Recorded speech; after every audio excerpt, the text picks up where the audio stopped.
Steamlord, written by The Psychopath. Chapter 4. Trapped Within Books. As the human awoke from his long slumber, a loud yawn resonated throughout the ship.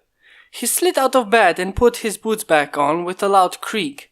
Instead of going directly for the bathroom, he shouted, "Security system, how far are the repairs for the ship?" Ship's previous condition of functioning was at 17%, current condition now at 35%. That fast? At this rate, I'll be gone from this world in 3 days. Incorrect. The hell you mean by incorrect? There is an anomaly in the system as well as energy fluctuations disturbing the Yohi's energy flow throughout the ship. If source of fluctuations is not detected and streamed out, the possibility for ship repairs rises from 3 days to 5 months. What? And none of the scanners have found anything? Affirmative. I feel like being a truck driver for a few seconds. No, I'm too educated for such language. Prepare the Crusader Knights and my equipment while I do my business. Roger. A few minutes later, and the man had come back to the front of the ship where his bodyguards were waiting for him. Templar following with its innocent-looking red eyes, Hospitaller staring at Kraton down with its serious white eyes, while Teutonic simply gave the feeling of emptiness when looking at where the eyes should be. Their creator put on his back device as well as the wrist machine and activated the cloaking systems to check if they were working again. His pocket watch was already in his pocket and he needed to check the time again. Perfect, my mobility pack has never truly failed me before, and my multi-purpose wrist gauntlet is always useful. I just hope my arm doesn't start acting up again. Alright then, where are... Of course, there we go. Follow me closely this time. I can't afford to have any of you captured this time. When I freely gave your less potent blueprints out, that ended in catastrophe. I don't want anything here to copy you directly, got it?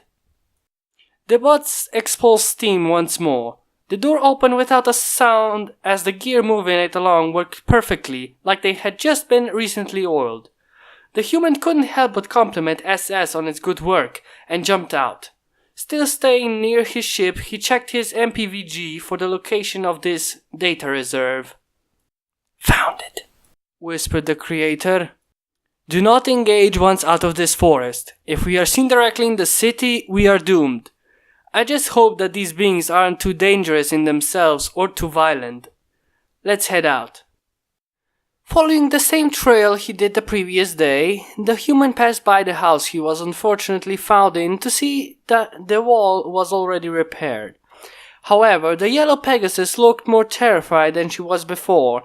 Unlike the others who chased him and his bodyguards down, she seemed rather sensitive. Instead of happily feeding her pets and singing joyfully like she did yesterday, she was now crouched in fear, and the animals surrounding her started to reassure her about something. What a fascinating relationship. But what's with those tattoos on, her posterior? Strange. It might be tradition to bear one, although I've only seen these sorts of things with the males of the human race. I wonder how those ones work. The group reached a path behind the house, which seemed to lead directly to a stone bridge overlooking a stream. "What's the point of making an arc bridge for something so small?" the man whispered to himself. He checked the surroundings and soon departed, his mobility pack ticking ever quietly as it continued to bend the light around its host. The town was already in view and its design looked daringly similar to the cottages of humans during the late medieval era, albeit with some slight changes. "What a peculiar species," he whispered to himself. "They even have similarities to our ancient culture with some more modern aspects. Now then, where is that place? Oh no, against that wall, quickly!" the creator issued to his creations. The man started to panic somewhat, but the knights placed their hands on his chest to have him calm down slightly. What he saw made his heart skip a beat. There were 3 tiny ponies. One was orange and had very tiny wings and a rebellious purple mane and tail. Another one was white, and its mane and tail looked like they were well attended to. Streaks of both pink and purple comprised the coloring. The last one looked the most adorable. This one was of vanilla coloring with a red mane and tail, although she had a giant bow in her hair. That one spoke to her friends with a country accent. The creator obviously noticed the lack of marks on their posteriors. This confirmed his theory for those tattoos to be given to those becoming adults. He easily overheard their conversation. "So, what are we gonna do to get our cutie marks today?" said the one with the bow. "I don't know, we've tried almost everything," responded the orange, filling in annoyance. "I've heard that there was a monster sighted near Fluttershy's house," said the white one. The three stopped. "What? Where did it go?" asked the country filly. I think it went into the Everfree Forest." "That's dangerous. You all remember what happened with the cockatrice, right?" "I've heard about that too. I think Rainbow Dash said that when she and the others chased after them, there were no monsters in the way, and they were destroying everything just to slow them down. They eventually got away, but Rainbow was so close to catching them." "Wait, they? What do you mean by they?" "There were 4 of them, Sweetie Belle." So they are smart enough to have names. The white one's name is Sweetie Belle, and the Pegasus chasing me is called Rainbow Dash. Quite befitting. I need to move, but I'm afraid they will hear us. Damn it. 4? Well, maybe we'll have to get permission from our family members." "We won't, Apple Bloom," replied the orange pony. "Well, we have gotten through worse. Do you know your way around the forest, Scootaloo?" "Yep. Then let's get our backpacks ready," said the Sweetie Belle. The human leaned closer as he saw them put their hooves together in what looked like a group handshake. What are they doing? "Cutie Mark Crusader Hunters!" Ow, my ears! The 3 little fillies started to gallop away in an unknown direction, but at least they were now gone. Another quick peek around the corner and 2 more, much larger ponies walked by. At last, the coast was clear and the group sprinted in the direction the holographic map was pointing them to. Once they were near the location, they hid in the shade created by a tree, a very big tree. Okay, let's see. What? The data says it's in this tree? That can't be right. Templar shoved its creator's shoulder and pointed upwards. What is it? What in God's name? They were sitting under a tree that had been hollowed out and was being used as a building, yet it was still alive. The man couldn't help but step back as he gazed at this towering marvel of science. He just had to acquire a piece of it for studying. Who knows what kind of technological marvel it could lead to?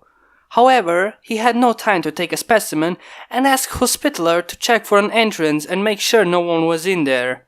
It had only been a few seconds that Hospitaller returned and confirmed that the area was devoid of any presence. Upon entering this marvel, the human awed at the sight. This was a library, and it was packed with books, although it wasn't as big as he had hoped. Alright, spread out. Try and find encyclopedias and books related to history and the geography of this place. Keep your cloaking devices on.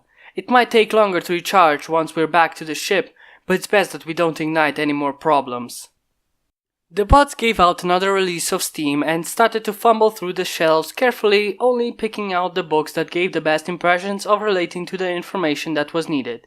Everything was placed on a table in the middle of the room. The human started fumbling through those he found unnecessary and placed others he found interesting within a pile on the ground. Checking his watch, the man saw that 23 minutes had already passed. He was very stingy about time indeed. However, voices could be heard outside. Instead of expecting the creatures to pass, the voices came closer, and the order of spreading out and not making any noise came to be. In came a lavender-colored pony with dark blue mane which had a pink and purple stripe going through it. She had a horn. She was a unicorn, therefore she must have some form of magical power. Next to her stood a small bipedal lizard who was carrying paper bags that were obviously too big for him. By judging his voice, one could easily tell that it was a male, although a very young one at that. The 4 intruders carefully followed the creatures entering the library. "Wow, Pinky really makes the best pastries," said the little dragon as he entered another room to rid himself of his luggage. Yeah, too bad she eats them all. What? Obviously, she spotted the books and maps that were out of place. Hey Spike, did you forget to place the sign on the door again? What? No, it's on the door, look. Twilight turned around and opened the door to see that her assistant was right. But then, what made this mess? Besides, it's not like every pony comes to the library.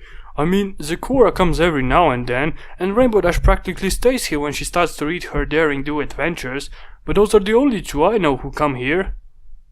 Spike? Yeah, Twilight? The pony started to eye the room frantically.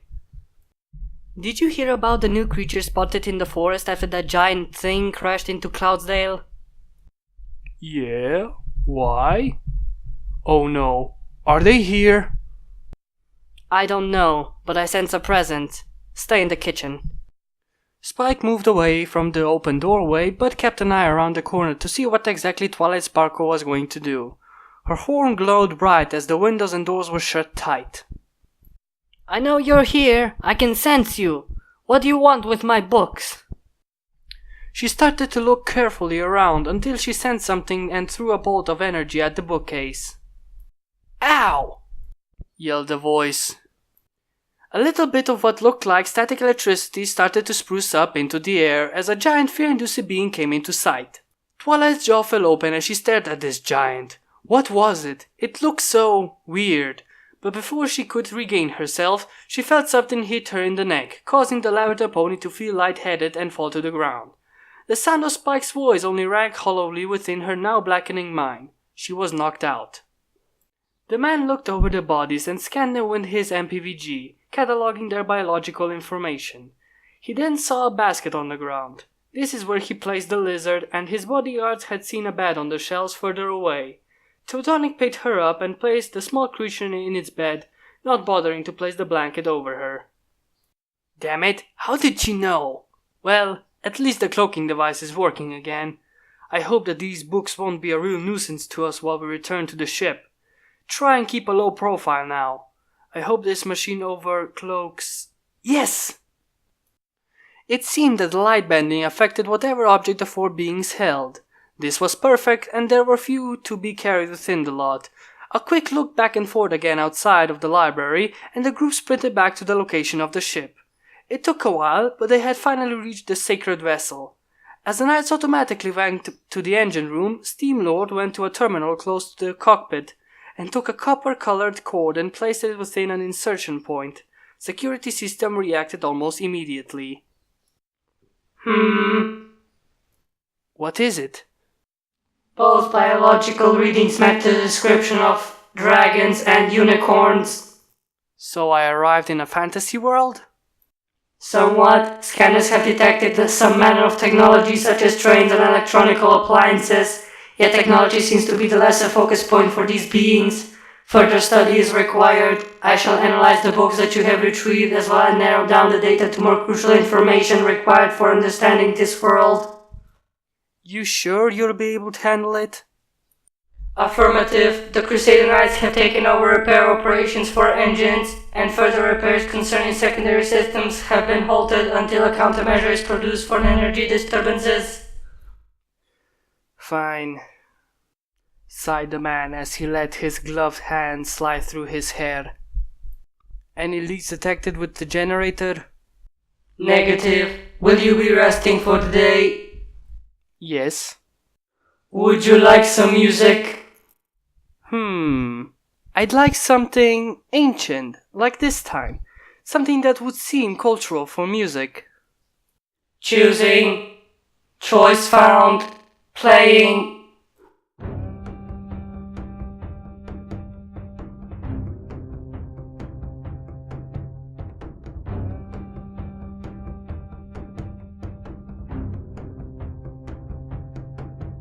Ah, that's a good beat. It reminds me of the invasion of the mighty Vikings and other Germanic tribes.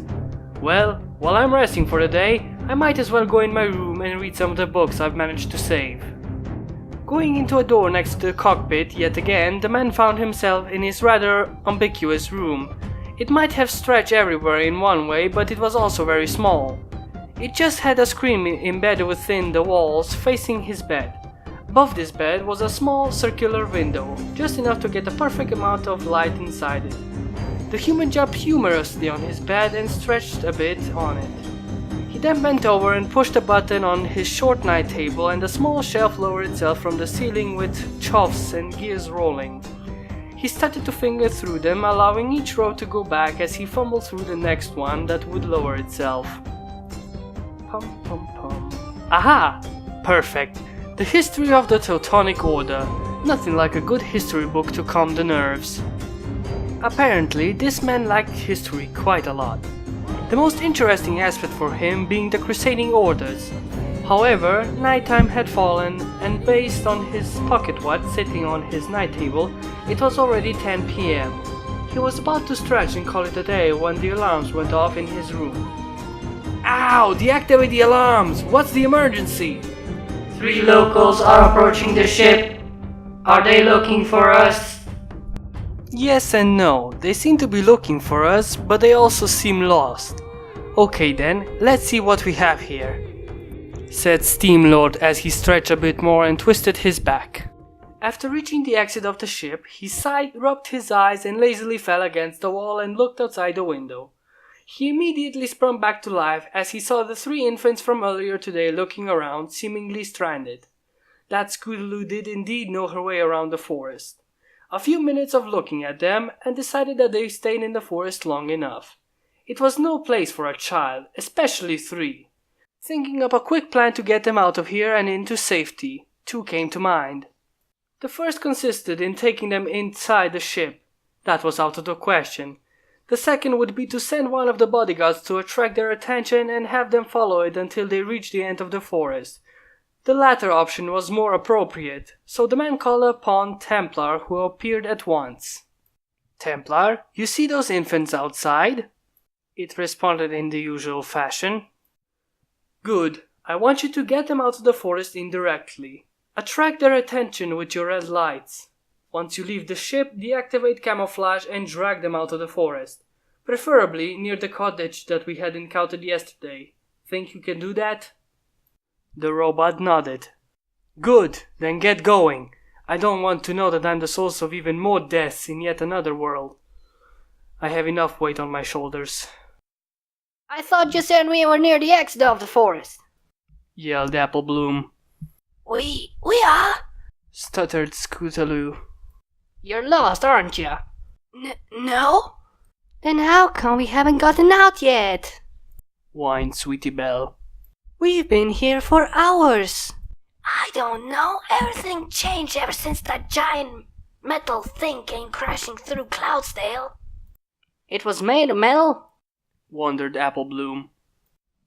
Yeah, I was nearly hit by it when it fell through Cloudsdale. I was at 1 inch to being swept away. Hey girls. What? What is that?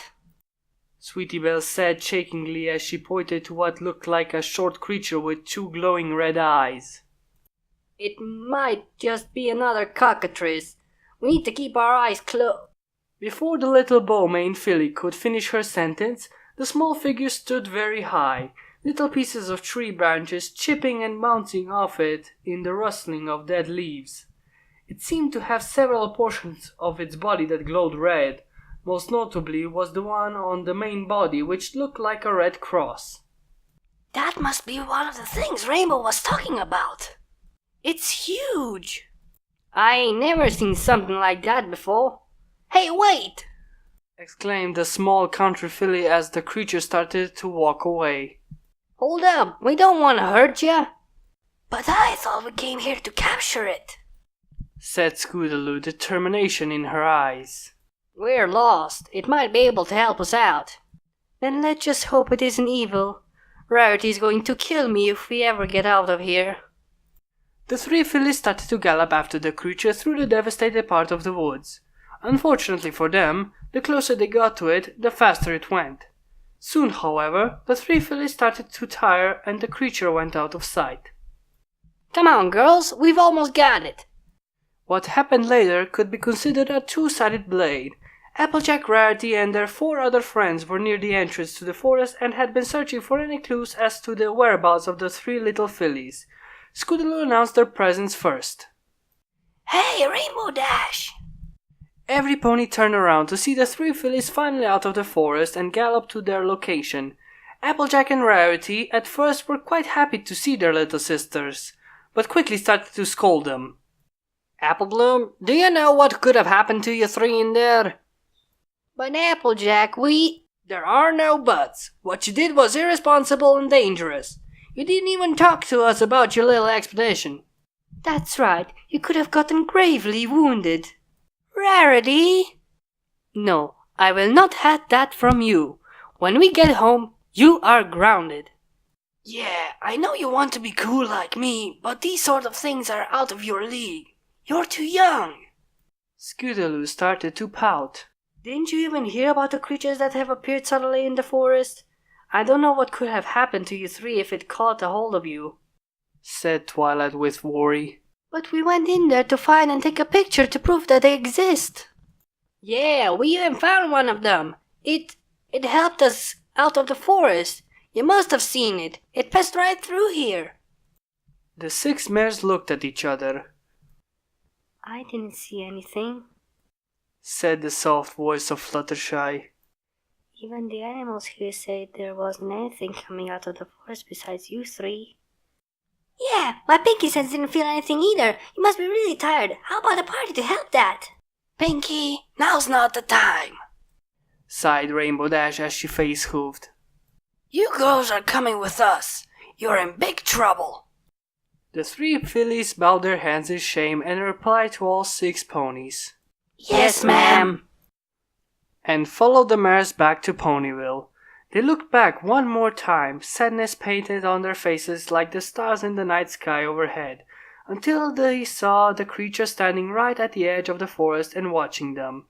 It soon disappeared within the confines of the forest.